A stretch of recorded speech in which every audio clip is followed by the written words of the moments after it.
me today on Impact Catalyst is the founder of the Red Tent Women's Initiative, Barbara Rhodes. Welcome. Thank you. Thank you very much. This is a really unique and interesting niche you've carved out for the work that you're doing, and it has, as many of these efforts do, sprung forth from an experience you had. Can you take us back to sort of the experiences and the work you were doing that led you to want to start Red Tent? Sure. I'm a licensed marriage and family therapist. I've had a private practice for almost 30 years in St. Pete. So I have a lot of clinical experience dealing with a lot of women issues, a lot of, depression, anxiety. And over the years, I've heard from many different women how isolated they felt and how fractured they felt family and community was becoming. But it wasn't until I was called to Goodwill Corrections about 15 years ago. All of a sudden, it's a program that helps felon offenders. They're still under Department of Correction authority, but they come to Goodwill because they're in the work release program. So men and women were coming in, and all of a sudden, Goodwill had an influx of female inmates coming in needing their services. And the staff was having a little bit of trouble dealing with the unique needs of women when they're under Department of Corrections care. So I went in and I thought it would just be a training. I would do a few trainings for the staff. I ended up staying 5 years contractually and working with the men and women there, teaching life skills and doing staff trainings. But what became clear to me pretty quickly was how many of the women were there and had been incarcerated because of trauma. Something had happened in their lives, or multiple things that happened in their lives that they did not know how to deal with. They didn't feel like they had the tools, especially to handle the emotional dysregulation that comes with trauma oftentimes. So they ended up abusing substances, and that led to the downward spiral, the poor choices, and incarceration. So for those 5 years, I did small groups at Goodwill for the women, specifically, because most of them were moms of minor children. And I would watch when their children would come visit, if they were lucky enough to have a visit. And I'd see the children, so happy to see mom and be with her and touch her. But then when the 2 or 3 hours were up, it's time to leave again. And there'd be that separation anxiety, really some trauma for the children. So I started walking around telling my colleagues and my husband, we got to do something different here. These women are moms. They're incarcerated because of trauma and substance abuse. Maybe if we help them understand what they've gone through, we can break that cycle, because recidivism rates are so high in this country. So it was a few years after that I read The Red Tent by Anita Diamant, which is what I named the program after. I loved that concept in her book about how they used to put tents up in the middle of the village or community where women could go when they were suffering, going through changes, grieving, traumatized, and other women would join them in the tent and nurture, heal, just give them a place to go when they were going through those kinds of things, and they could heal. And everybody in the village supported it, men included, because they understood if she goes and heals, we all benefit. Everybody benefits. So it was reading that really hit me, and going to an estate sale in my neighborhood where within minutes, I love garage sales and estate sales, and within minutes, I knew something's different here. Everything this woman, it looked like, everything she owned was for sale, even her hairbrush. And I ran into a neighbor and asked him if he knew what the story was. And he said, oh, sure, Barbara. You never met her? She was a really nice woman. She got divorced last year and took her life a few months ago. That's her daughter by the front door collecting the money. So I thought, well, I knew something was up here. So I was ready to leave, and it was as if something pulled me up into her bedroom. It was just 3 little stairs and the whole house was open. But I swear it was as if something nudged me, and I went up the stairs to her bedroom, and I'm alone up there. And I thought I would just send her some good thoughts and wishes. And there on her nightstand was a copy of The Red Tent. Hmm. So I bought the book, I brought it home, I put it in my office, and I said to my husband, I want to start a red tent. And I want to start it at the jail where the women feel most forgotten, most disenfranchised, just they feel like they've gone down to the bottom of the totem pole. So, with the help of a few things that fell into line, I went down to the jail, volunteered, had to be vetted. That took weeks and weeks. And I said, I just want to start a small class, maybe a 90-minute group, and help the women who want to come to it understand that if they've been through trauma, this is what they can do from now on to deal with it clinically. And my group, after like 2 months, I realized this group, first of all, there was women kept wanting to come into the group, and we couldn't let it get too large. And then I realized this is just a drop in the bucket. We need more than this. So what I did was I hired a part-time instructor and a part-time group facilitator out of my own pocket. I wanted continuity for the women.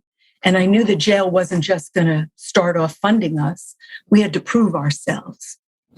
So I hired both those amazing women, and we started a class 2 days a week, 4 hours a day. And the jail warned me that oftentimes women are so depressed when they're in jail or prison that they just stay in their pods, in their beds, and want to sleep it off until they can go home to their families. But we put up flyers around the jail with the jail's permission. And I'd say the first week we had maybe 4 or 5 women, brave souls, who came to our class. In the class, we included crafts. So the women were embroidering or crocheting or coloring, because I had read the research that when women make things with their hands, they produce more oxytocin, a really important brain chemical that makes them feel safe and secure. And I thought, well, they're in jail. If immediately they could start to get some of those benefits, it'll only help with the rest of the work we're going to do with them in the class. So within 3 weeks, we had a full class of 15. It goes 4 hours a day. It was twice a week to start, and then it went up to 3 days. And within 3.5 weeks, we had a waiting list, and we've had a waiting list the whole time. The women come in, they sit in a circle with our staff, and while they're making things with their hands to relax and center, we're teaching them about the trauma. We're teaching them that oftentimes is what led to some of those self-destructive choices or decisions. And then we're giving them the tools to handle that, to handle the emotional dysregulation. That's a great story. And so when you approach working on their traumas, you had your private practice with folks that didn't have as maybe overtly volatile lives. Right. Some trauma is acute and it's an attack, and then there's other trauma that's more of a slow boil trauma that happens over time. So what's sort of the strategy for is there a hurdle to get them to recognize that it is trauma and that there was a trauma, even if it happened earlier in their life, and then after you get to that point of maybe getting in touch with it, what's sort of the strategy to either mitigate it or manage it, or how do you approach that? Sure. First of all, for many of them, they never connected those dots. They never thought or realized that because they were the victim of sexual abuse from 4 to age 8, by someone in the family, that's why they always felt like dirt, or they felt damaged, or they reached for drugs where their friends might party a little. They were taking it so much further. So many of our women never really got that. And once they understood that, not where they became victims, we're not advocating that. It's more how resilient they are and they're survivors. And once they understood that's what happened, that might be why I've chosen this path up until now. They were able to begin to see themselves differently in their choices. Because of COVID, the jail had been closed to us since 2020, the middle of 2020. So we have used that time to really shore up our curriculum. And what we've done, to answer your question, is with the help of a master heart math trainer, Meg Hogan, who is on our board, we've woven heart math throughout our curriculum.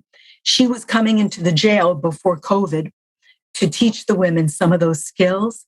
They're very user-friendly, scientifically based skills to lower the emotional reactions, to give you space to decide, what do I want to say? How do I want to react? It's powerful stuff, and it's internationally known. So we've woven heart math through our 8-week, 3-day-a-week classes. And that's the kind of tool the women can take with them back to the pod or when they're released. And we've heard so much good feedback from the women about what a difference that's made in their lives. That's fantastic. And so it sounds then, because you're in the group environment and you have these really great activities that are, useful to them chemically, also and socially, and bonding the women together. Really, it seems like I would assume that the process of getting in touch with the specific trauma is more of a private, interpersonal process. Yes. But most women would come to the same point where these skills would help them, regardless of the trauma. And really, that's what the group focuses on, which is that's then, right. Recognize the trauma, but then transition to the more aspirational, themselves-based lives. Yeah. Yes. And this is not therapy. We're not doing therapy in the jail. But it is a therapeutic environment. And when the women want to go more deeply into what actually did happen to them, we link them up with a therapist when they get out in the community. The Catholic Diocese helps us with that. And we have a trauma specialist who will work with them for free. It's subsidized by the diocese.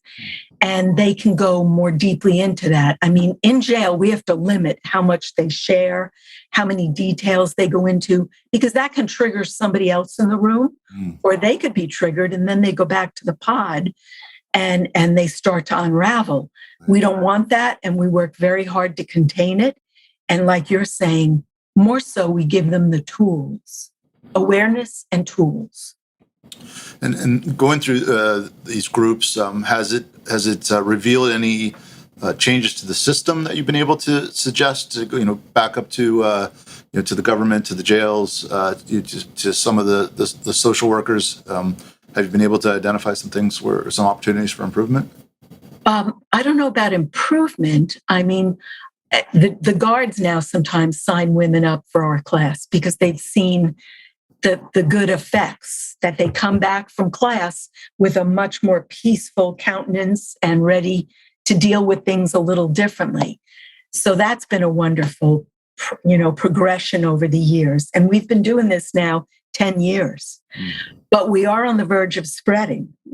My goal, and it's been since the beginning, is that there need to be red tents in all the jails and prisons in the U.S. The number of women behind bars has gone up 750% in the last decade. We are incarcerating women at a super fast rate. And most of these women are mothers of minor children. And the research says, you take mom away. I understand sometimes mom needs to be taken away, but not always. You take that mom away and you've fractured and traumatized oftentimes the children. So right now we just met recently with the Hillsborough County Jail. We're meeting with some nonprofit organizations in the community that want to use the Red Tent curriculum with their populations, like young girls coming out of foster care. Many of our women had spent time in the foster care system, and we want to prevent these girls from going into the prisons or jails. We're even looking right now at developing a diversion program where instead of going to jail, they complete the 8 weeks of Red Tent, and then their sentence is, dismissed. Yeah, that's amazing. So you mentioned expanding. Anybody who's watching this who is compelled to help, obviously I'm assuming money is always useful. What other options are there for plugging in? We're always looking for volunteers. We're always looking for people who want to help us spread the word, get involved. We're always, of course, looking for funding. After about 1.5 years, the sheriff came to me and said he'd heard good things about Red Tent, and the jail covers For the most part, like 2/3 of our overhead at the jail is covered by the Pinellas County Sheriff's Office. So we can continue to provide our services. But in expansion, of course, we need the support. But they should go to the Red Tent Women's Initiative.org website or call us. And we'd love to see people get involved. I find when I bring people into the jail and they sit in our class, it breaks down so many of the barriers between us and them. We're no different. Sure. Oftentimes, I've heard stories where I thought later, my God, if I'd gone through that, I would have done much, much worse than picking up a pipe or a pill or something like that. So to finish up, if anybody was drawn to watch this, that may be just starting to grapple with their own traumas, any sort of words of wisdom or maybe initial steps they might take to start healing. Yes. I would say to anybody, please deal with the trauma. Find a therapist that has trauma certification or experience, good clinical experience. PTSD, post-traumatic stress disorder, is one of the few mental health issues that only gets worse when it's not dealt with. And the ripple effects, anxiety, depression, it can interfere in intimate relationships, in the way you see yourself or others. It's so important to deal with. And go to the HeartMath website. Okay. HeartMath, it's one word, and it's just amazing what you can learn to do through these different breathing techniques and other skills they teach that will really lower that knee-jerk reaction of fight or flight or freeze. That's great. And it's always so important when people are thrust into opportunities. They take and see a small opportunity and realize that it's an area that's not being served, where you can have a massive impact, and they're compelled to service that opportunity and grow that impact, which is what you've done. And those are the things that make our communities great and as healthy as they are. And it's wonderful that you've done that. So much appreciation for that, and we appreciate. Well, thank you. And I've not done it alone. I have an amazing COO, Catherine Colson, and just a state-of-the-art board. They're just wonderful. Board of directors and volunteers. So trust me, I have not done this alone. Heard. Wonderful. All right. Thanks for your time. We'll continue to root for your success. Thank you. And look forward to sharing your story. Thank you very much for this opportunity.